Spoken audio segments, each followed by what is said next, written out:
Hey everybody, and welcome back to Dude's Brunch, your late night morning talk show. I'm your host, Taylor Olmstead, and this show is where we talk about what we ate for brunch and 4 things we found on the internet. With me this week, as always, the venerable Tyler Sneezy Panda Reed. Tyler, what did you have for brunch today? Hey, what up, everybody? This week I had poutine, or as Wikipedia tells me, Putin. It had some hash browns, some breakfast ham, cheese, and hollandaise sauce. So it was pretty good. Sounds delicious.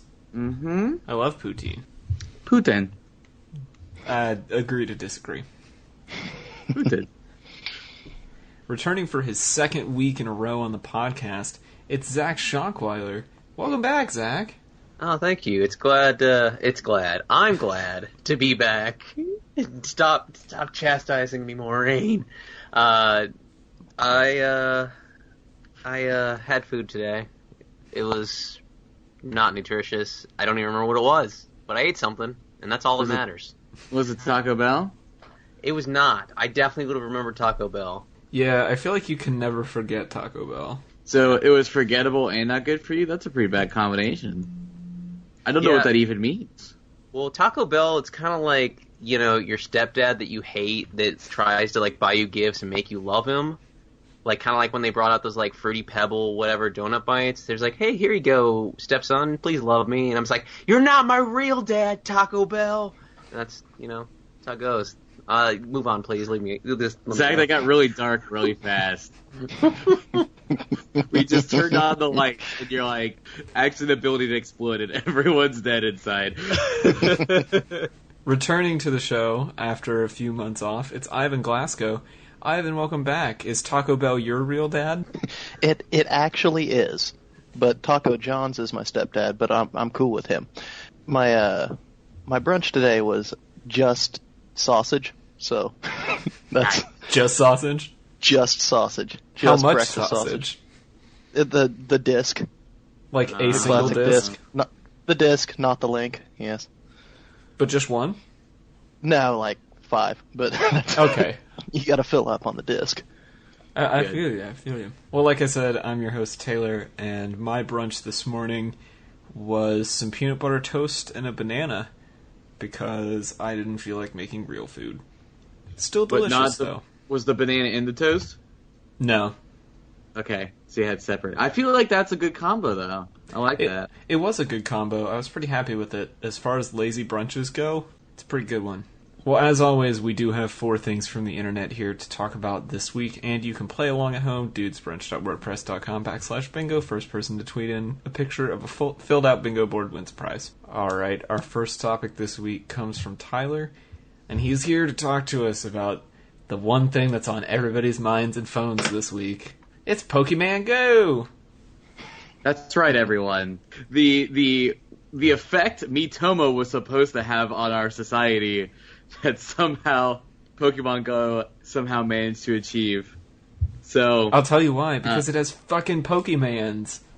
That's true. Who would have thought that the most popular franchise in the world would have an equally successful phone app? Anyway, so for those unfamiliar, Pokemon Go is a franchise about capturing digital monsters. Well, no, that's Digimons. Shit. It's about they become digitized. They become digitized, technically. It's real monsters that are in a digital game that are real in the game, but become digital after you capture them with a spherical device. And so Pokemon Go takes that world and it removes it even a step further, where the digital game of real-life Pokemon that you capture that become digital are in the real world in your It's very augmented complicated. reality game. Yeah, it's an augmented reality game. It works very similarly to geocaching. There you go. Perfect. And so I wanted to talk about it. So I guess everyone's played it, right? Have yes. I? Yeah. I accidentally went to a Pokemon Go meetup today. Good. It was Taylor, very the scary. quote-unquote un-video game person here. Well, actually, that's Sean, but the second next in the gradient is Taylor. So what has you grabbed by Pokemon Go? Well, I've said this before on this show, Pokemon is one of my favorite game franchises, and I have been waiting for a long time for them to put out something on the phone, because I don't want to buy a DS just to play Pokemon. So I was pretty stoked. I downloaded the game the day it came out, I played with it a little bit, got busy at work, and didn't really play with it again until this weekend. And in that 3-day span, every gym around me was completely dominated by Georgia Tech nerds. Nice. Oh, it's so bad, man. They run this place. They run it hard. Like, there's a Pokestop across the street from my house, and I can barely get to it because people drive by in their cars, stop in front of the park, pull out their phone, get the Pokestop, and then drive away. I assume they're just driving around the neighborhood, hitting all of them in like a big lap, and just going and going and going. I honestly don't know. What a terrible waste of gas. You're telling me. They could have just parked and then walked it. My roommate and I both saw people drive up to it today. Oh my god. So let's dig into that then. So we'll start with Ivan. Ivan, what is the climate in which you are?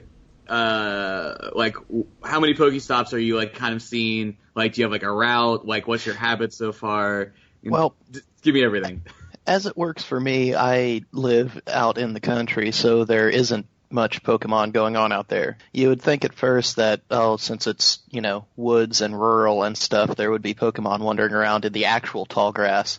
But the way they do it is they have the Pokemon where the people are, because that is the thing that makes sense. So I only see them at work, basically. But sitting at my desk, Pokemon just walk into my room and allow me to bounce Pokeballs off their foreheads. The building directly across the street from my work is a church, and it is both a Pokestop and a gym. So Nice. The gym was filled up within minutes of the game being available, and I played a lot during work when it was slow. Of course, then with the server issues that plagued it in the beginning particularly badly, I feel like I made some progress, but it's a little bit slow. Gotcha. So definitely not as fun. Like, it could be more fun if there was more stuff going on. I think that the way the game is set up, it gives me it's like an appetizer for Pokemon and makes me want to play the actual game that I used to play. So I actually downloaded an emulator and I'm playing Fire Red on my phone. Gotcha. I'll second that. I haven't downloaded an emulator, but it mostly just makes me miss old school Pokemon. I still find it mildly fun and entertaining, as I do most phone games that I play. It's not bad. It's just not, it doesn't tickle the spot that actual Pokemon does. Gotcha. So, is there any, like, one Pokemon in particular that you feel like is unique to your area? Is there anything that you've noticed that you feel like is unique to your area? I don't know if it's unique, but I know that I have caught about 25 Weedles. They plague my building. I work in a bug-infested area. But Wow. So many Rattatas. So many. Okay. All right, so Zach, lay it down. All Like, what's your environment like? Well, let me start off by saying that Pokemon Go is the best, worst game of all time. It barely works right, but when it does, it's fucking great. I have a very similar problem to Ivan because I live out in Morrow, which is next to Mainville, which is next to Lebanon, which is next to Mason and Westchester in Ohio. And there's not shit out here. Like, it won't spawn anything. I'm lucky if I get a Weedle or a Rattata out here. And it's when I walked outside the first night I was out, I caught 2 things. That's it, because nothing wasn't spawning right to begin with. Also, I think there's like the day-night cycle stuff isn't working correctly because I never see ghosts or fairy types, hardly ever. But as far as like my general environment and everything, when I go into Mainville, which is just like a bigger, like, nice little town, there's a lot of people fucking playing it. I work in a coffee shop. There's a church right next door that's a Pokestop, and then there's a Pokestop down the way, and there's another one too. And then there's a neighboring town called South Lebanon, which is a suburb of Lebanon.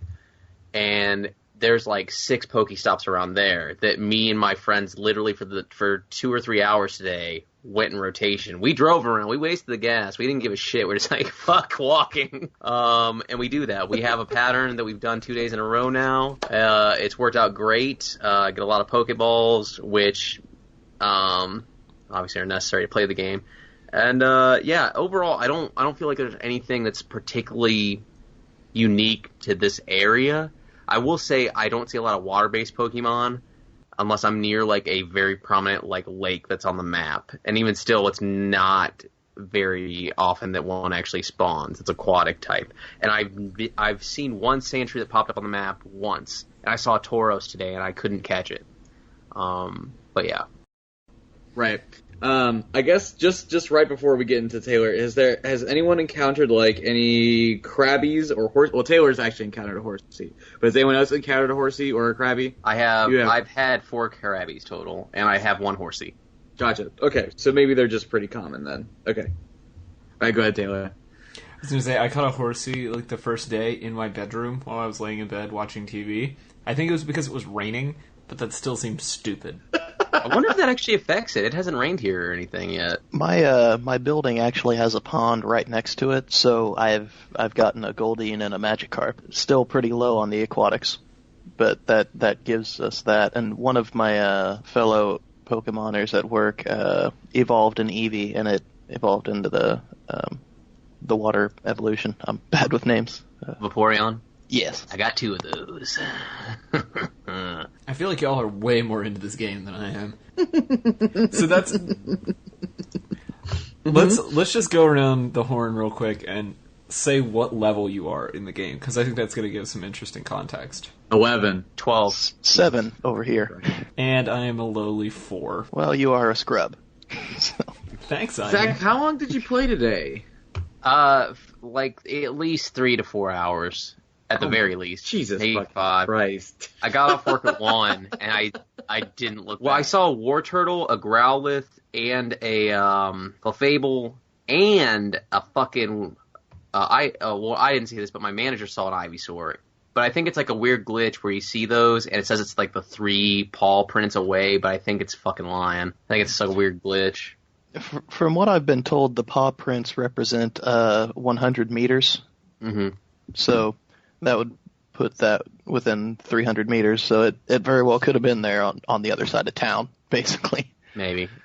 It just seems like a sick joke sometimes, and it's like, but I want it. But it could be like where I live, I mean, much to similar where you're at, Ivan, it could be in the middle of a fucking like wooded area, it's on private property, that's like, I could get shot over, and that ain't cool. I have the unique issue of my phone's accelerometer being broken, so I can't use the augmented reality. It doesn't. My phone doesn't recognize when I move it about, so I just play on the standard background of a grassy field. Which, to be fair, also saves your battery. Yeah, so, and it's a lot better. It's a lot better because like you don't have to look around for the dumb bastard. I mean, it doesn't accept. We're not to the point where augmented reality like that works that amazingly anyway. It's just good for funny little pictures where your friends can pose next to the Pokemon, really, and be like, "Hey guys," Which those have been hilarious. They have been spot on like all week. Oh yeah, which one? Like, can you give me a good example of one that you thought was good? Yeah, so there's the one of the man catching a Pokemon off of his wife while she's giving birth. Oh, That was hilarious. There was also Roland posted one the other day where he was playing it at work and had one of his coworkers pose so that it looked like he was like looking down at the Pokemon on his arm and freaking out. Mm-hmm. I'll see if I can get the photo and post it in the show notes. But like, it was obviously they had tag team coordinated this photo, and I was impressed. Right. It's a pretty liberal system because you can just kind of like move it around, and the Pokemon will kind of like scoot over for you. Yeah, I think that's a really great marketing tactic on the game's part of like, take stupid pictures with the Pokemon. Right. I think it's a very well engineered game to go viral in that sort of respect. Oh, simple mechanics and lots of possibility for meme action. It could get pretty dank up in here. It's already gotten pretty dank. You've encountered a wild Dat boy. Oh shit, what up? So as we are... What are they doing? Literally as we Yeah, are together. recording this, somebody sent me a Snapchat of people just all over campus at UC walking around holding their phones out. And the That's caption really the was best just, part. Pokemon Go did this, ... again. And that's the part that I'm definitely noticing. So like I mentioned at the top of this segment, I went to a public shopping area today to get some coffee and forgot that they were having a Pokemon Go meetup there. And every person in that place of all ages was on their phones, playing Pokemon, walking out into the street, completely disregarding cars. Like, it was craziness. And I was just looking at this and thinking, I don't even want to open the app because I don't want to be one of these fucking people. Why not? I think the sense of community is a beautiful thing. It's Mm-hmm. really with the server issues and kind of the goofiness of the mechanics of the game itself. I think that's really the selling point to me. Oh, I don't disagree with you. I just think that in these first couple of days, we've seen it so big so quickly that there are a lot of like unpleasant consequences of it. It's been a big surge for sure. I do kind of wonder if it has staying power as far as that goes. Well, they just announced today that you're going to be able to trade Pokemon with each other, which I think is going to be a huge factor for its staying power. Oh yeah. Right. That is important. You also have to consider that there's 600 more of them coming sooner or later. Yep. Oh man. Gotta You're catch like, 'em all. oh yeah, that's right. There's a way more than 150 of these guys. Oh shit, what up? Yeah. Dude, And that's- I'm so excited. And that's really, actually, I think Gen 2 is probably the generation I'm probably waiting for most, because the meta of, like, the competitive, like, battling in, like, the gyms and stuff has been, like, Golbat, and, like, typically Golbat is, like, a really shitty Pokemon. Like, you never want a Zubat, but it turns out since he shows up a lot, you can get a whole bunch of them, and you can level them up, because it's the exact opposite of how regular Pokemon works. And so that means in Gen 2, you can get a Crobat, and that's like, yes! Like, please! It blows my mind that there's already a meta for this game. Oh, there is. Because, listen, I didn't say anything because I was going to go on a tangent. Because I didn't want to, like, take up literally, like, an hour of conversation, but I'll go into it. So, okay. Since I'm clearly the only one that's in the cityscape right now. Hey, I'm in the city. Well, I mean, are you in walking distance of, like, a bunch of places? Yeah, there are like 4 within a block of my house. Then what's your excuse for being so low level? I have other shit to do with my life. Right. But anyway, so there's, like, at least 6 gyms within, like, my within walkable distance, and about, like, probably close to 50, maybe even 100 Pokestops. So there's clearly a lot of people hanging out, and so it's like, I realized almost immediately that it's Golbats, and it's who's the other one? It's not Raticate. Well, Raticate's up there. Who else is it? Yes, it's Pidgeot. Pidgeot and Golbats are, like, the most common things you're seeing because they're so easy to level up. And so there's actually, since, like, the day I started playing, there's been this guy on Team Yellow named Deegan Fireforge, and he literally just sweeps like, all the gyms. Like, we wake up, Catherine and I wake up in the morning, and we're like, well, Deegan took all the gyms again. So we're like, we kind of beat this. See, and that's So we interesting just, like, because I feel like in my area, you don't have just one person that, like, everybody in the area knows is dominating all the gyms. It's a different person every time. And I think it might just be a function of, like, a larger population. Every time my roommate checks the gym closest to our house, which is, like, at the barbecue restaurant down the street, it's somebody else. Like, somebody with a bigger, better thing than he has. And so they probably, like, came from a different part of town or whatever because they're Pokemon that we don't see over here. But it's a much bigger rotation of people, is what I'm saying. Right. But I mean, but I think actually I've noticed that, like, within like today and, like, maybe like a little bit yesterday, that the yellow has just disappeared because Deegan Fireforge is on yellow team, and so now, like, reds and blues are, like, really popping up. So it's like people are probably, like, countering, like, new players are like, oh, I don't want to pick yellow. So they're, like, switching out to different teams. I don't know, because I immediately was, like, influenced by, like, what I was surrounded with. I was like, do I want to be on this team? Do I want to be on this team? I mean, inevitably, I chose what Catherine chose because I wasn't going to have that fight. But, I mean, and then it's like, do you want to pick Zapdos, Articuno, or Moltres? And you're like, of course you have to pick Articuno because it's the best of the legendary, like, birds. Because Moltres sucks. Oh my god, you're the only person I've heard say that. Out here, it's all yellows. It's all Zapdos. It's all Instinct. I chose Mystic because I didn't realize there were like logos that were based off the original legendary birds. I just thought that Mystic sounded, and all my friends are fucking yellow. I went with yellow because everyone on my floor in my office was like, hey, we're all doing yellow. We should form a coalition. So I just went with that. See, I think that would be a fun way to do it. If you have like a huge group of people that are all going to go together. Because for me, it's like I have different friends in different parts of the city who are all doing their own thing. And so there's definitely pockets, it's spread out across different teams. Since most of the people that I interact with on a daily basis are in my building at work, it's been a real nice bonding experience. I've been meeting people that I've never talked to at work, which is kind of cool. Yeah. But as soon as like some guy walks by and takes that gym, you guys are all going to be on it. Like, oh yeah, you don't just get to keep your gym. Because I haven't actually done any gym combat. What is it like to fight other Pokemon? I've only bounced Pokeballs off of their heads. I haven't got a chance to do it yet because I've been like basically working like from like afternoon to night, and so like I really don't want to go capturing Pokemon 1 a.m. in the city. But Catherine's done a little bit, and it's a lot of like it's like tapping combat. So the combat's actually very simplified, and so I think what the important part is knowing type matchups, which I'm sure no one, like 90% of people probably have no idea what those type matchups are.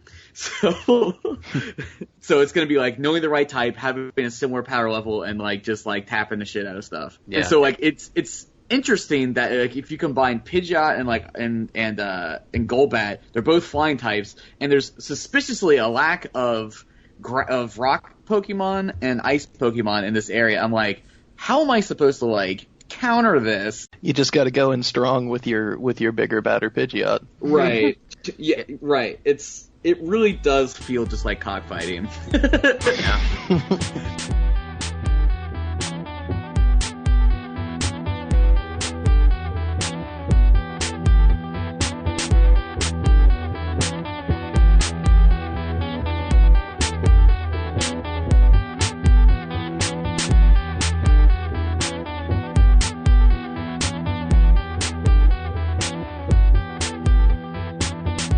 Alright, so our second topic this week comes from Ivan. Ivan, what do you have? What I have is the Habitica.com as well as the accompanying app.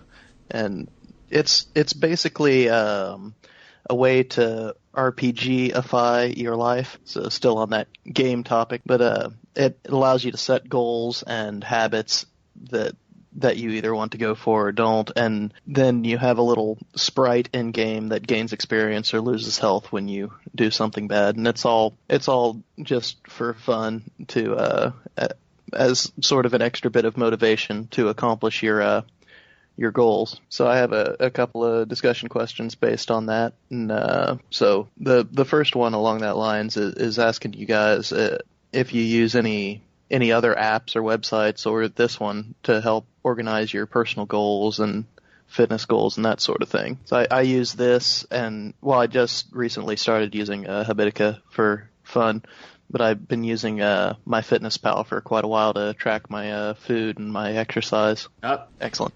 Yeah, I also use MyFitnessPal and Runkeeper to keep track of my runs and my calorie counts. Don't know how much use those calorie counts actually are for me at this point, but I do it anyway out of habit. But the run tracking I really, really like.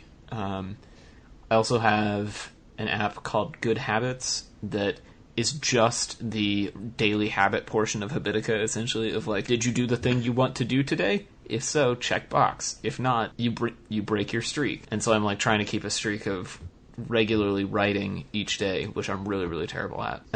Other than that, I have like a to-do manager at work that just kind of tracks like where I am on all my projects. I haven't found one that I particularly like, so I don't want to give any recommendations because I'm still pretty unhappy with all of my systems at work. All right, well, I guess I use literally nothing. I use a piece of paper.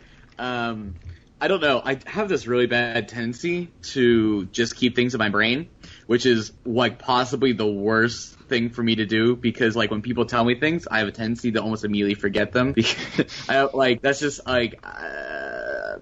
there's something about my the way I remember things. It's more about writing things down, remember and kind of rewriting, kind of committing things to memory through that way instead of through listening. So I'm a visual learner more than that.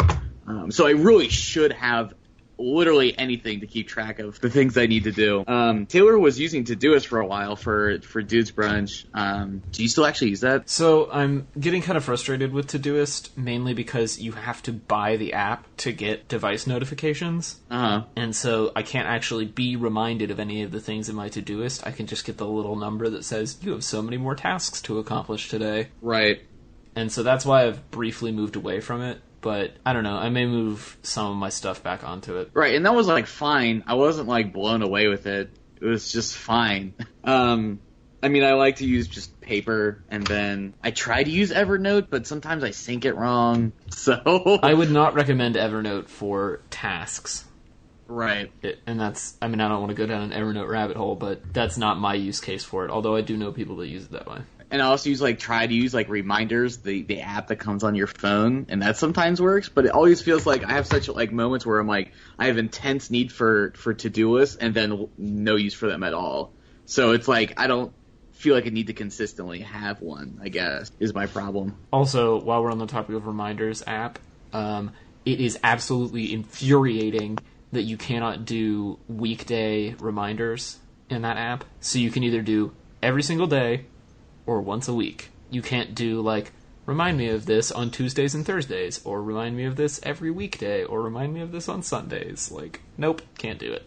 So frustrating. I mean, that feels like a pretty easy, not easy, but it seems like a pretty good auto-include. Man, people would really value from this, wouldn't they? Because sometimes people do things on the weekdays that they don't do on the weekends. I know, right? That's the main reason I was using Todoist, and then Todoist can't do notifications, and I'm oh my gosh, this is the worst thing ever. I'll stop complaining now. Yeah, as far as any of my organization and stuff like that, I really just use my notepad on my iPhone, or I'll tell Siri to be hey, please remind me of this shit, which neither work out very well. I actually downloaded the Habitica app about an hour or two before we started the podcast just to give it a whirl, see what it was about. And it's cool. It seems interesting. Admittedly, I didn't get a lot of real time with it. I myself am a very, very hard to be self-motivated. I'm eager to try out things like this. From what I saw from the app, though, the RPG elements and everything like that kind of were interesting. I mean, I don't know if did anyone else actually download the app or anything? Yeah, I've been using it for a while, but not. So my first week I used it, I kept up with it and actually worked at it some, which is kind of the way it goes with the MyFitnessPal app too. I'll get a wild hair and really work at it for a week or two, and then my interest drops off. I think that's really the test of all of these things, right? Is the app compelling enough to make you want to use it? And that's why they're all slightly different, and they have different UI or different gamified components. Yeah. I looked at Habitica and thought, this is too silly for me. I am very much I just want this thing to track what I do. And I don't want it to do anything else, because I want to open it, check the box, close that app, and get back to work. But I can see how it would be really useful for some people. It's just not... It doesn't compel me to do more work, and so I didn't bother with it. But I think all apps compel different people, and so we need to have a bajillion to-do apps, unfortunately. Mm-hmm. Right. Yeah, it really just didn't compel me very much when I was looking at it, because I don't know, it's one of those things where it's I feel like you have to already be self-motivated to want to use something like that, because you have to manually set your own goals and things like that to begin with. Mm-hmm. And it's at that point, I'm presuming and this is how I see it. I'm sure other people can like instantly see it and be like instantly want to like do things, be motivated from it being there. But me, I just look at it and think like, man, I'd have to already be like super self motivated to use that as it is, and just having that like RPG dressing over my goals would just be more of a perk than something that's actually driving me. Mm-hmm. And that's the RPG gimmick is something that it appealed to me a little bit since I did some video gaming in my past, but I don't play a lot now. Less time as a real adult, but as much as I am. But what's that like? Yeah. Yeah. But yeah, the one of the things about the app is it has less features than the actual website has. It's kind of just a quick port to as a shorthand to make it easier to check off the goals. On the website, there's guilds and there's community goals. So you can, like, I signed up, like I checked the box to join the 1,000 push-up and 1,000 sit-up goal, which of course I've not gotten anywhere close on. But it basically imports some habits and dailies and to-dos into your list. So it makes it so you don't have to go through and set all of your own goals by yourself. And you can, so that might have been in the fitness guild. If you look under the community things that were in the musicians guild, then there'd be like a setup for doing, where it gave you goals of doing gigs and practices and that sort of thing. So that makes it a little bit easier for the lazy part of myself to. So now I have a whole phone full of goals that I don't do any of during the day. So that's really interesting to me. The idea of like pre-built templates, right? Because a lot of what I do for my day job, it can be very easily templated, right? So it's like I design a brochure, then I send it to my boss for approval, then we send it to the client for approval. Then it comes back to me, I make the edits, then we quote printers, then I send it to the print shop and they print it for us. It's that same process every time. And so if I was just able to like click add new brochure and then it auto inputs all of those steps that I've done a million times, that would be super nice and I would be much more interested. That sounds so fucking good, Taylor. It sounds like, I'm like, oh yeah, give me that. Like, perfect, because I would be like, branding for client, great, the mood boards, rough concept, sketches, first revision, second revision, business card, whatever. I'd be like, if I don't have to fucking type that all in over and over again, and I can just like have it set to like this many weeks, this many days, this needs to be turned in then, and I could just like manually extend them if I needed to, that'd be perfect. Perfect. So, like I said, I'm hesitant to recommend anything, but we're trying a system right now called Meister Task, which is like an overblown version of Trello, and it does some of that. It's more team-friendly than Trello is. At least it feels more team-friendly to me. But I've used it for like a day, so I don't feel good enough to recommend it, but I'll put a link in the show notes for people who are interested. So I guess the guild component is kind of interesting, though. So do you get into guilds, like, is your office in a guild, or is it like people with similar interests are a guild?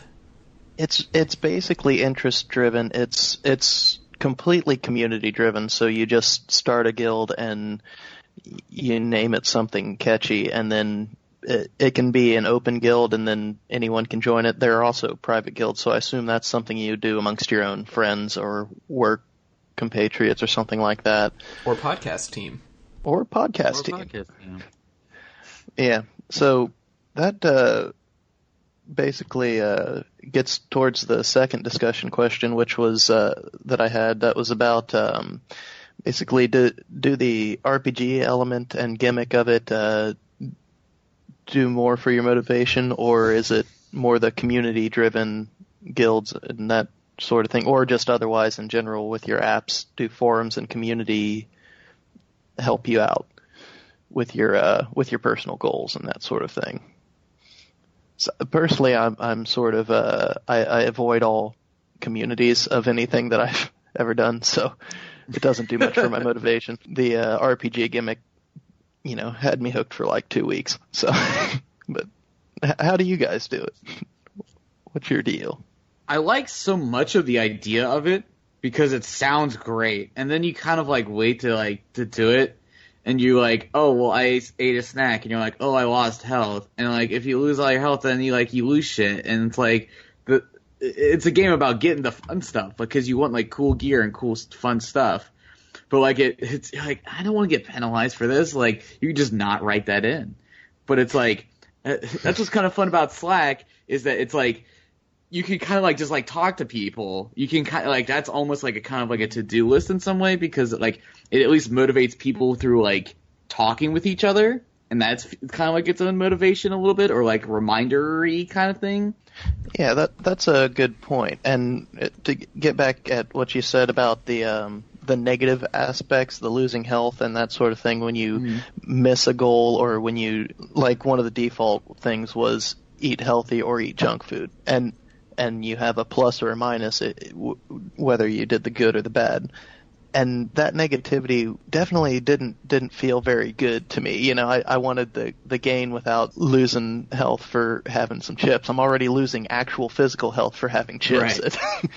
But then, and that's one of the things I really thought was nice. One of the community goals that was made that I joined was a health goal. It was a tracking meals thing, and one of the habits, which is something that's asynchronous and you're not required to do every day. For anyone who hasn't looked it up listening, it only had a positive, and it was having a good weigh-in. So it was kind of I thought it was really nice that whoever made that goal was like, no, there's no reason to penalize someone for having a bad weigh-in.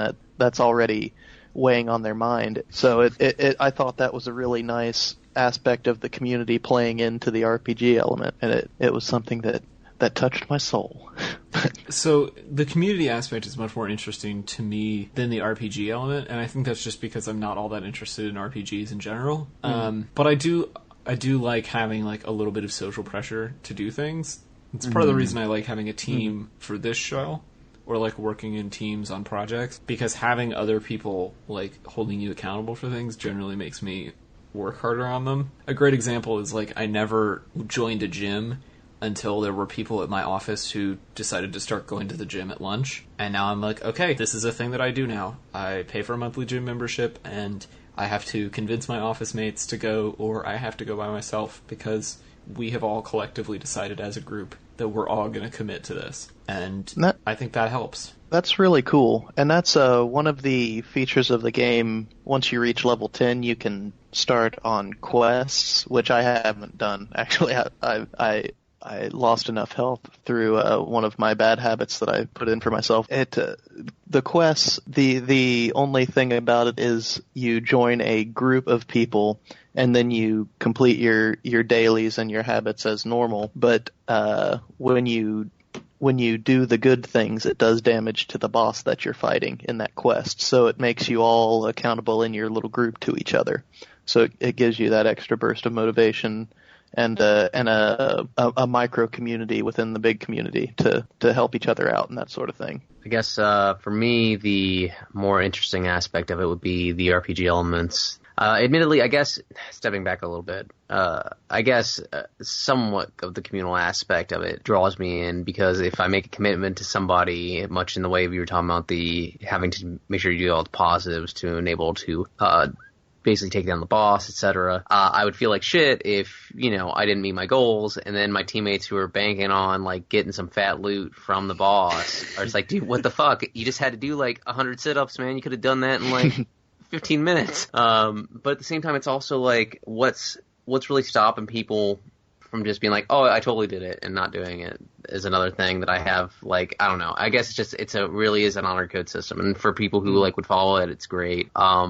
But I don't know. Overall, I don't think it's for me, but I think it is for a lot of people out there. So, and that's I think that it was a fun little gimmick, and that's why I suggested it. And like I said, it held my interest for a couple weeks, and at this point, I barely interact with it and that's why I haven't actually gone any higher level or done any quests or engaged in the community anymore. But I thought it was a sort of a fun little thing, and it's like Taylor said earlier, you like your to-do apps to be pretty bare bones and just give you your information, and I can kind of dig on that.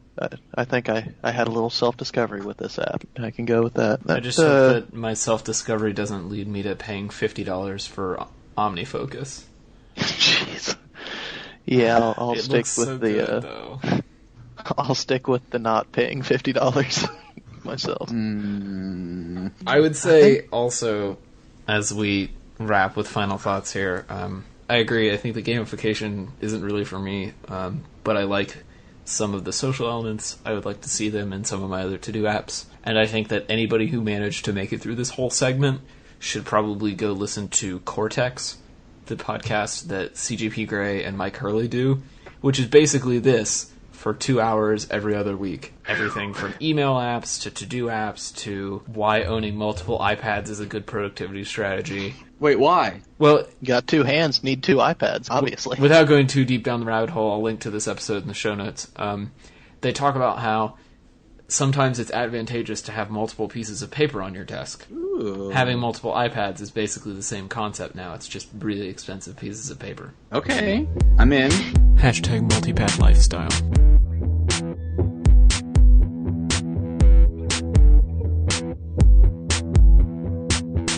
Well, I've got our third topic this week, and I wanted to talk about something from right here in Atlanta, Georgia, because we always talk about Ohio on this show. I thought it was time for a change of pace. So I went to a show this weekend. As the viewers, or as the listeners listen to this, it will have been a week ago. But I saw my roommate's friend's band, Culture Culture, and I thought they were a lot of fun. So I sent the guys some of their music on Spotify. They also have a very limited selection on Apple Music. I will link to both. I guess I'll only link to Spotify because I don't know how to link to Apple Music. But you can find them on your streaming service of choice. And so I wanted to talk to you guys about them. Culture Culture, synth pop, indie rock type band, etc. What did you guys think? Would you say this is kind of like the new M83 album? In what way? I don't know. It just had similar, It has similar 80s era synths. but not much. But you're But right. stylistically, it's very different, yeah. Right. I enjoyed it personally. I listened to it. I listened to the JX something, whatever the EP is, their most recent release that was on Spotify. JX3 And, Please, I think. Yeah, I think so. Yes. That sounds right. That was very good. Hang on. I just want to get the names right. I think it was the third one. I think it was 1138. I really like the entire thing. I'm not even going to pick out like a specific one. I like that EP in general. It was very good. Has some very, like Tyler's saying, 80s era synth. It felt very fun. I didn't think they sounded like, but they gave me a familiar feeling that I feel when I listen to Passion Pit. Just Their kind of live performance is very Passion Pit-esque. Okay, that's cool. Yeah, it was really good. I like it. I definitely listen to it again sometime soon. Yeah, I thought it was pretty good. I'm pretty open to lots of different kinds of music, so even though I don't listen to a lot of synth pop or electronic sort of stuff, I thought it was really pleasant music, and that's really what I'm looking for in music. So it was pretty good. I listened to both the EPs that were on Spotify, and I was jamming while I was cleaning my house and doing laundry. So. I mean, I basically just started at the top and I just kind of went down. I think I ended up listening to everything, and I'm like, nothing really stood out as like, but I think that's maybe also kind of the point. I think it's supposed to be maybe a little droney. I don't know. If that's how you want to read it, that's how you can read it. Yeah. I definitely felt like it was pretty samey throughout, but it wasn't like bad. It was just all pretty similar. I feel like my perception of music, as notated by our previous episode, has been completely off lately. So I'm like, oh. So one of the reasons I specifically picked this is because I know that you were enjoying Churches last week, and so I wanted to pick something that I thought maybe you would enjoy. I definitely enjoyed it. Don't get it twisted. That's definitely what happened. Yeah, I mean, I agree with a lot of what was said. I think a lot of the songs sound pretty similar. I don't think that's necessarily a bad thing either. Seeing them live, No. I think that's just fine, because you really just want to dance. Like, with this kind of music, it just needs to be really highly danceable.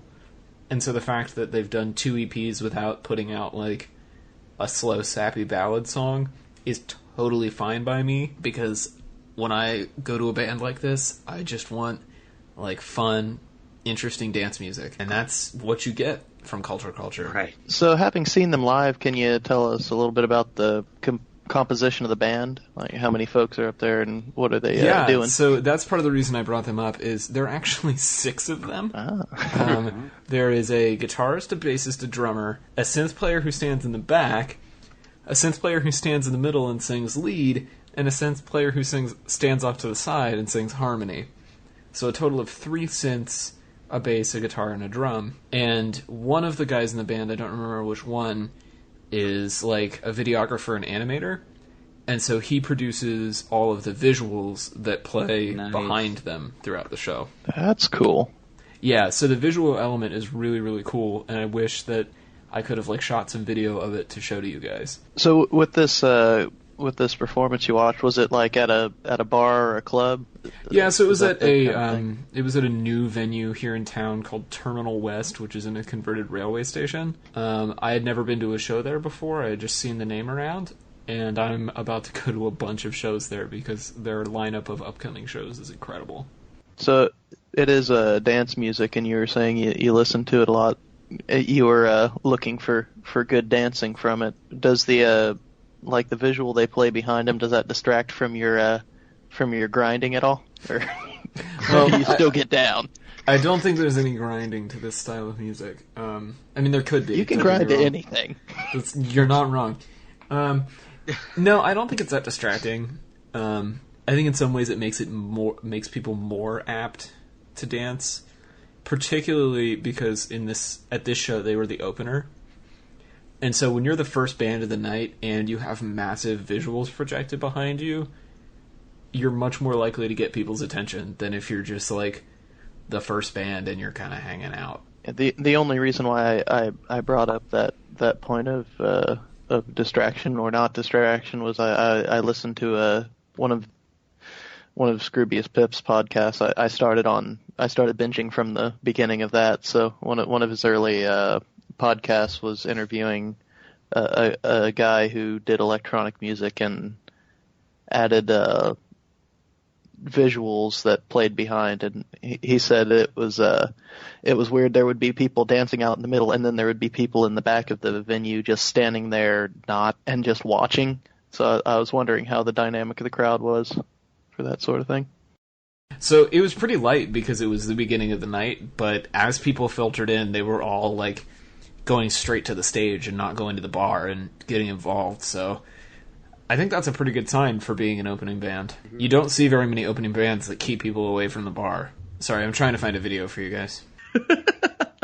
So how do you guys feel about local bands and specifically like opening bands? What makes a good opener or early in the night band for you? Authenticity and their general like persona. I have to feel it. I have to feel. I just have to feel that like actual power coming from them. Like most notably would be one of my good friends' bands from around here called Mr. Flies, spelled PHYLLLZZZZ. Oh. They're a 2-piece. They're just straight up loud noise rock, but they bring it, and their just like attitudes about it are so like fucking like aggressive, and it also helps they wear like dresses too. That's usually a good way to get people's attention. But yeah, it's just I just gotta feel that. I just gotta feel that authenticity and that animosity. I'm trying to think of like a real good band we've seen that was like an opener. I feel like there was one in particular that I should like specifically remember. Oh, it might have been when I went to see. My first concert is when I went to see Black Rebel Motorcycle Club. I think it was Delta Spirit, which is a band I don't think exists anymore, but that's okay.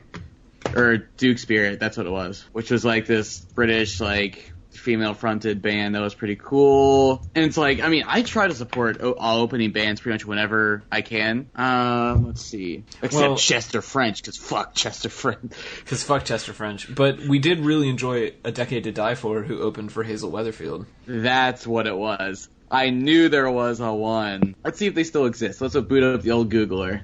I don't think they do, but they did put out a full-length record. While he's Googling, Ivan, what do you look for in an opening act? I don't go to near as many shows as I would like to, because one of my favorite things is watching live music, and I just don't get the chance to go out and see it as often as I'd like. But it depends on the kind of show that I'm going to see. Like, I like them to lead up somehow to the band that's playing after them. So if it's like if the headliner is really heavy, then maybe someone a little less heavy to lead up to get you going, so it doesn't hit you too hard all at first, and that sort of thing. So just cohesiveness with the band that they're opening for, I think, is really nice. And also, that they're good. It doesn't matter too much what people do, as long as they do what they do well. I really enjoy it. I think you bring up an interesting point, though, of like building up to the band that's after you. I have seen a lot of shows where either the opener just isn't the right vibe for the headliner, or they end up like going way too hard, and then for whatever reason either it bombs because they're not that good, or the headliner comes out and is lower energy than the opener before them. Yeah. And so I think you kind of have to like respect your place as the opening band and act as that ramp, unless you know who's on the bill with you and it's going to be like incredibly solid all night. I think when we saw Matt and Kim in that Indianapolis like park that one time, I thought that they had a really good lineup, because there was a lot of sort of that like neo soul kind of bands that were kind of there. They had like 2 or 3 of them, and I was like, this feels kind of nice. It feels like very good supporting acts for Matt and Kim, which is not really the same thing, but they're like kind of like adjacent things that they can kind of like appreciate at the same time. Which is interesting, because the last time I saw Matt and Kim, which was in Columbus, some like hippie San Francisco indie band that was kind of like a ripoff of Group Love opened for them, and I was like, man, this is not the right energy. They were like passing out flowers and blowing bubbles at the crowd, and I was like, this is not what I'm looking for at a Matt and Kim show. Half of those are good, though. The bubbles are probably good. The bubbles were a nice touch. On the note of the opening band kind of being a ramp, I think that's applicable on like touring shows where you're with the same band over and over. But if it's like a local band, I don't think it's really necessary to be a ramp. Like if it's just a bunch of local bands at just a local show, I think that's pretty much where you got to go balls out and be like the most like pure form of who you are as a band. Mainly because, I mean, especially, I don't know how it is like in any of your guys' neck of the woods, but here in Cincinnati, it's kind of this like, you got to pretty much get like, whether it's a gimmick or if you just have like a strong stage persona or something like that, you got to make it known in like the local band shows, because otherwise like it's going to be hard to get like a bunch of a following. But as far as like if it's like a touring band, like if obviously if you're like some touring band, you're touring with like Blink-182 or something like that, you don't want to like fucking do something that's like gonna clearly obviously be more enticing than them. Like you don't want to be juggling chainsaws where you're playing a guitar solo when they're the headliner, like as a rough thing. But that's just my thing on that. So that was actually an example I was going to use, was the last time I saw Blink-182, My Chemical Romance opened for them. Or My Chemical Romance played immediately before them, and then somebody opened for My Chem. And I thought that was a nice, like, ramping band. Not quite as popular, but still in the same genre, still doing kind of the same thing. As opposed to the first time I saw Blink, when the opener of the night was this god-awful Canadian, like, rap rock thing called Chester French. That just wasn't related at all and was super lame, and he was wearing a pink cowboy hat on stage, and I was like, why am I here? Like, I should have come to this an hour later.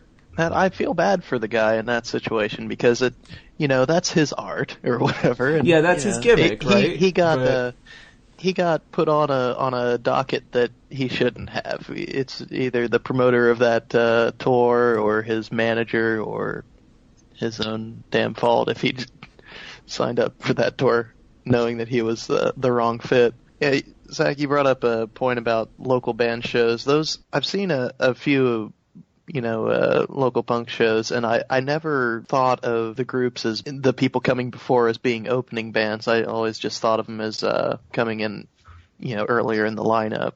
So that's sort of that thing where, to me, unless it's a touring band situation, then there isn't so much an opening band as just the people before you on the list. Yeah, and I think this show and Culture is definitely in a scenario where, like, you can tell they play on a lot of those shows, like, where they're just another band on the list. The headliner that night, I think, was significantly bigger. There was a packed house and everybody, like, knew the words to their songs, but we didn't stay for their whole set because it wasn't as fun as the Culture set.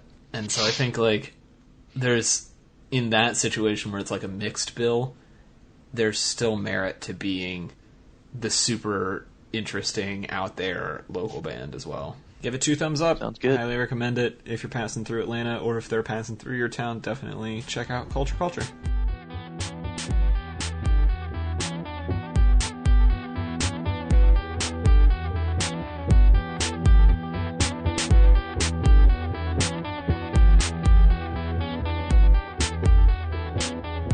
Alright guys, so I, like many people, like YouTube. YouTube is great. There's a lot of creative people, make a lot of great creative content.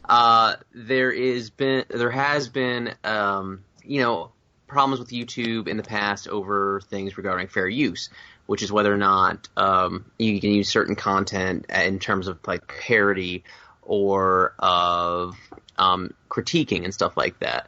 And some people have had like instances where they've had like kind of standoffs with other people over this. And one of the most recent cases of this has been one of my newly found favorite YouTube channels, which is H3H3 Productions, which is mainly Ethan Klein, but also a lot of it deals with his wife too, Ela Klein, and they actually even have a separate channel for like them reacting to stuff. But most of their videos are comedic, and they react and critique other videos they find on the internet, ranging from, like, he found, like, an old Game Crazy training video, and he, like, just, like, kind of ripped that apart and made fun of it and things like that. And most of their videos pretty much consist of, like, 85 to 90% of them in the video reacting and making jokes, and the other, like, 10 to 15% of the video is typically the clips from that other video. And, they've done this for a while now. They have a ton of followers. Their content is pretty funny, and the person in question, which is Bold Guy, which is the parkour, like, romantic advice simulator YouTube channel. And so, like, he had like a lawyer, and it was roughly like $4,000. He was initially, it was like, hey, take down this video, give me like $4,000, like, make like an apology video, we'll call it done. And then it's like, they were like, no, because that's really dumb, because that sets a precedent, and then their lawyer can just go to other YouTube channels and get them shut down for around that same amount of price. Mm-hmm. And then they kind of went forward. They're like, all right, we don't need any money at all. Just make an apology video, and then share our videos, and basically bend over backwards to like basically make his channel more popular. Because I mean, H3H3 has like, I think 3 million followers roughly. I think it's 3 million on one. It's like 2 million on the Illa and Ethan channel too. Right, sure. But this guy has I don't think has nearly the same amount of subscribers. But anyway, so if you wanted numbers, that's pretty much was an example of It was 4,000, then no money, and then now it was like up to like the hundreds of thousands because it's like going into court. Yeah, it's crazy because fair use is pretty cut and dry in terms of like it's okay to use someone else's like footage if it's clearly parody, which is clearly parody, and the majority of the content in their videos is them parodying it and critiquing it. So it's a clear-cut thing, but what Ethan even says in the videos that I linked to you guys in Slack and in the Dropbox is that even though it's a clear, and evident that they're covered under fair use, they do end up having to spend upwards of $100,000 or more just to go to court to have that proven when, it's obvious that that's what it is.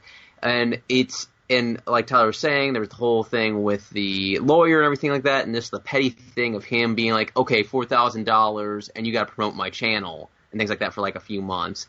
before it escalated to where it is now. Well, the shining light at the end of all this is Philip DeFranco, who is a big internet personality. He went out of his way to set up a GoFundMe for them. He raised, I believe, is $117,400 something dollars, and was like, okay, cool. And people like Notch donated, PewDiePie, people who H3H3 has even critiqued or parodied before, like Fine Bros even, donated like tons of money. And they had posted a video, which I also showed you guys, where they were just like, hey guys, Philip went out of his way to do all this awesome stuff for us, but you know what? We're not actually using any of that money. We're setting up an escrow account where we're going to make sure that our two lawyers that are representing them for free, which I think one's like he goes by the video game lawyer handle, and one other gentleman, I forgot his name, but we'll figure that out, and Taylor can put like links to all this in the description if you feel so inclined to. But they basically are setting up a fund for any YouTuber who aren't in as good of a standing and financially as them to basically be covered in case some bullshit like this happens to them.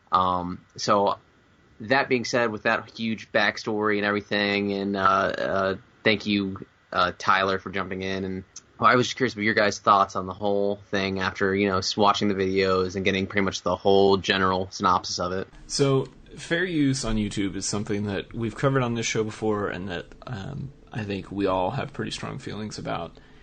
And this has been a really interesting thing to watch unfold because, like you said, there's a ton of money at stake here. So as I was watching these videos, I was also editing last week's show, and we use a lot of song clips in last week's show. And so there's a very real possibility that this could be the first episode that we get a copyright claim on.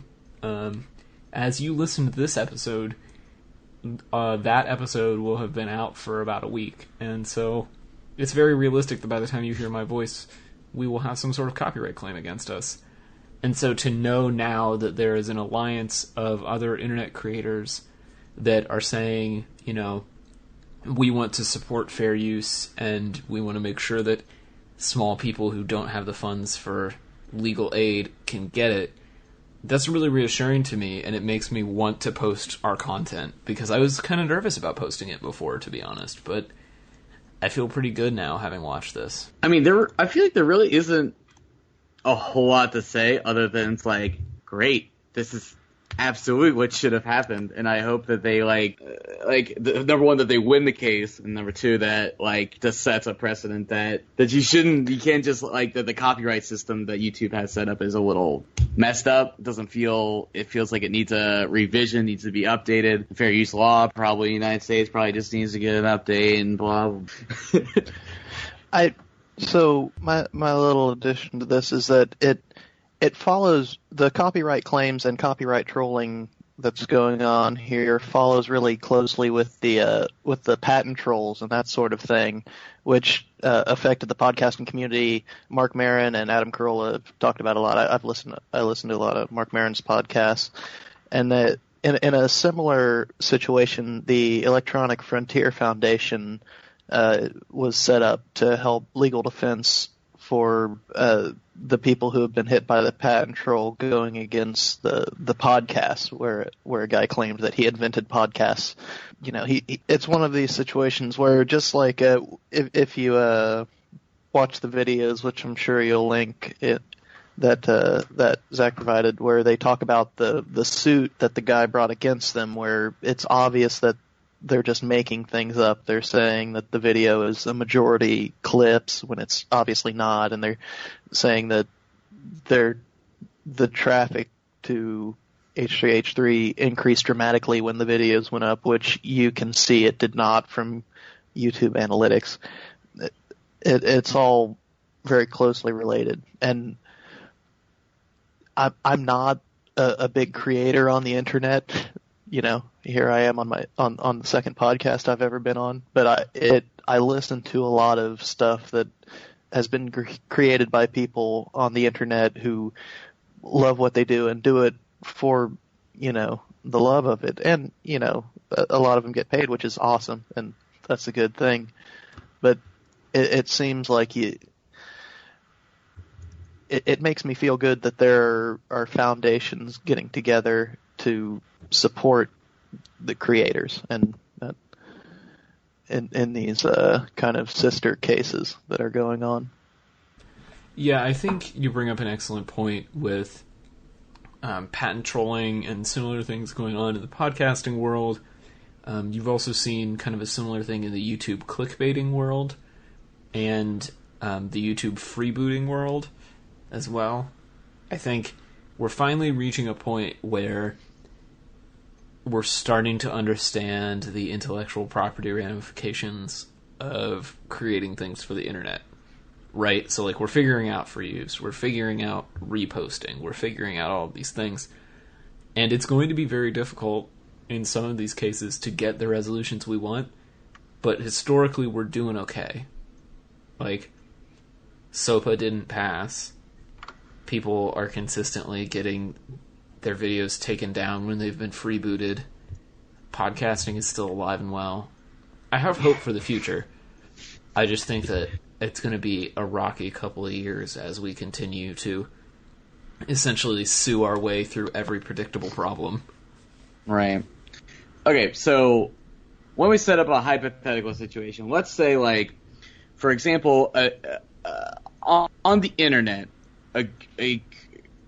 a acceptable use of fair use would be like, oh, well, like this game crazy like training video, it's like clearly out of date, not in use. It's like probably no one's gonna be really digging that up, but like making fun of like, or like kind of like critiquing, or like kind of like almost like reacting to someone's like video that's like very recent within the like last few years that's still like continuing making content. I feel like that would be like, it feels like that's kind of like where the problem is. Like, listen, no one's having a problem with dealing with like the old stuff, but well, I don't know, because you're allowed to take clips from current songs, aren't you? There's like no problem, like as long as you don't. See, and that's where this whole thing breaks down. There's no clear definition of how much of anything you can use before it stops being fair use. Right. Right, like there's no limit to say, above 30 seconds and it's no longer fair use, because then Mystery Science Theater wouldn't be a thing. Mm-hmm. Like, you have to have what is considered like a critical mass of parody or critique, but there's not even a definition of that, and so it basically has to be dealt with on a case-by-case basis. The problem is that systems like Content ID on YouTube are dealing with this in a blanket way of anybody can make a claim on anything at any time, and in many cases there isn't even an approval process for those claims. That put me in mind where, the fair use thing is not very well defined. It put me in mind of the phrase, I know it when I see it, that Supreme Court Justice Potter Stewart used when talking about obscenity laws, where there's no way to actually determine if something is art or if it's pornography, but I know it when I see it. And that it's sort of like that, where you can tell if something's fair use, you can tell if it's parody, but you can't define it. I think that's a very good way of putting it. And see, that's kind of the hard part, because it's like I feel like the usefulness of reaction channels is that like they're finding like kind of like old stuff and kind of like bringing it out, and they're like, look how goofy this thing was, look how goofy this used to be, and like kind of like showing it to you and kind of like almost like aggregating it. It's almost like, because I think we can all fairly assume that like the funny part is probably like the video itself that they're reacting to, and then supplementary is like the people talking about it. I mean, I guess in some situations it's not always like that. Like, for example, like Game Grumps has become very much like there's a video game playing only because they need to have something playing because that's what attracts people. So, but it's really about like a 10-minute podcast. So it's like God, this is really hard. I keep like starting to say a situation that feels clear cut, and then I'm like, never mind, just kidding. This doesn't make any sense. Hate this. I feel like something being case by case makes it bothers me that lots of money is trading hands and lawsuits and laws being made, and it's all up to the interpretation of some random stranger. It's not an agreed upon thing, fair use, and it seems like if you're going to have laws and if you're going to have lawsuits, you should have something well defined. Otherwise, there should just be nothing for it. I can't understand how they can put a crime on the books that has no definition. That's something that frustrates me greatly about this whole situation. Well, that would be a fair assessment. Legal humor. No, it is. It's just such a weird pickle. I mean, it's exactly kind of what you're saying. There isn't a real concrete definition for it, but it is kind of like a thing where it's kind of a lot of content creators have this kind of when you see it type of thing about it, and it's just rough because in that regard it's kind of, you look at people like what's his nuts fucking SoFlo Antonio or SoFlo yeah, that's what it was, SoFlo Antonio. And he literally will just copy other people's videos and do the stupid white bar, Helvetica text, fucking thing with you won't believe this or such and such, or it'll just be a very simple general summary of what happens in the video. Emoji, and then he'll emoji. Yeah, it's such bullshit, and he might toss his bullshit intro on the front of it, but the rest of it's someone else's content completely. But then, and he seems to, I haven't seen anything about him actually being taken to court or anything over all the videos he's stolen. But, H3H3 will make an actual video critiquing or making fun of something where they, like I said before, the majority of the video is them. It's not the actual, video and stuff of the actual original video. I don't know. It's kind of I don't know.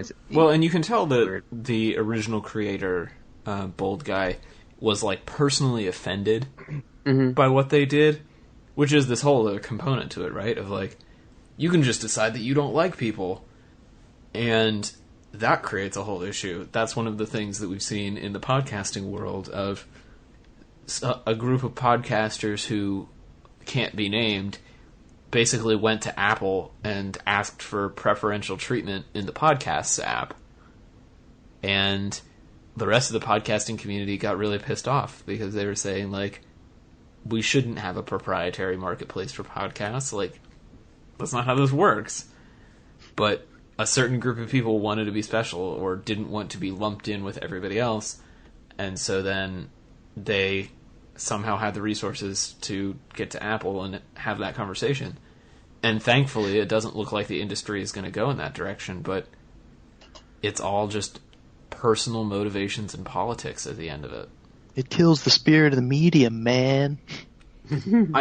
Although that is something that's interesting about the podcast community, as bad as fuck it is that I'm about to say. It's we don't want analytics, okay? we like our Wild West the way it is. And that's, that's fine by me. That's because you're a cowboy, an internet cowboy. And on a blue Yeti I ride. Yes. Oh, Jesus. Fuck Bold Guy. No. No, I just think it's an unfortunate thing, and I think that there needs to be some more concrete terms and definitions around fair use and what exactly it is to more so protect people in the future, and hopefully protect just good fun reaction videos and actual original critiquing things like what H3H3 does and things like that. What are you laughing about? We're there. Good old fashioned reaction videos. Good old fashioned just taking a shit on an old video that no one gives a fuck about. Yeah, good old fashioned taking a shit on a video, man. I mean, it's Good old fashioned rustling up some old videos and I was gonna say just wrestling up driving views. them into town, just hog tying them, tossing some like melted butter on them. It's fucking brand great. the hell out of them. American is apple pie, taking a dude. shit on someone else's stuff. Man, Dude, don't you miss shooting the guns good in old the days sky, of less apple than pie. 3? Oh man. Oh, I do remember those days. Which was basically a slightly less shitty version of America's Funniest Videos, which is still a show that exists. It does still happen. It's just lumbering around like Solomon Grundy, just like, just needs to fucking die. Well, this devolved very quickly. Don't worry, man. Just catch like 50 more of me and you can evolve me back up. We're not. It's not Digimon, Zach. You don't have to. Once you evolve, you don't have to evolve back. You don't go down. Oh. Well, fuck You've it. activated my trap card, Zach. Oh no. Blue eyes, white Tyler.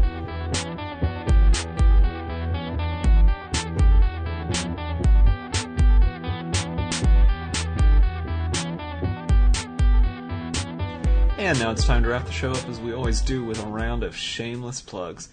We'll start as usual with Tyler. Tyler, what would you like the people to do this week? Hey, everybody. You can find my work at tylerdreed.com. You can follow me on the socials as TDR Design on Instagram and Twitter. You can also follow the Rook OTR on Twitter. Still working on that account. Still plugging away, trying to get people to talk to me about board games. Please talk to me. Zach, what would you like the people to do? Well, first off, I would like them to check out my podcast, Ordinary Folk, where you can check out me having ordinary conversations with ordinary folk. I also like to throw in a few jokes here and there, but mostly it's a lot more serious than how I am on here. You can also follow me on the Twitterverse at Zach Schonkweiler. You can also follow the Ordinary Folk Twitter at ORDFOLKFOU, which may or may not change soon because Ordinary Folk was already taken, and I realized that this alternative was terrible. Instagram, everything like that. Find me Ordinary Folk Foundation and Zach Schonkweiler. Also, go Team Mystic and Pokemon Go. Blues for life. That's it. That may have been the most shameless plug we've ever had on this show. Ivan, thanks for coming back. What would you like the people to do? I would like the people to just continue listening to this show and any other content on the internet. I don't create any of it, but I do enjoy it. If you want to, you can follow me at Killped on Twitter and see my reposts of other people's stuff on the internet that I did not make. All that fair use. All that for use. Well, and as I'm always, just in it for the likes, man. gotta get those fave stars. Gotta get the faves. Internet points. Whoa. I am a wizard on the internet with all of my points. Well, as always, you can follow me on Twitter at TC Almost Said. You can follow the show on Twitter at Dudes Brunch. You can like us on Facebook, and if you really like us, you can leave an iTunes review. Other than that, thanks everybody for listening, and we'll see you next week for more brunch.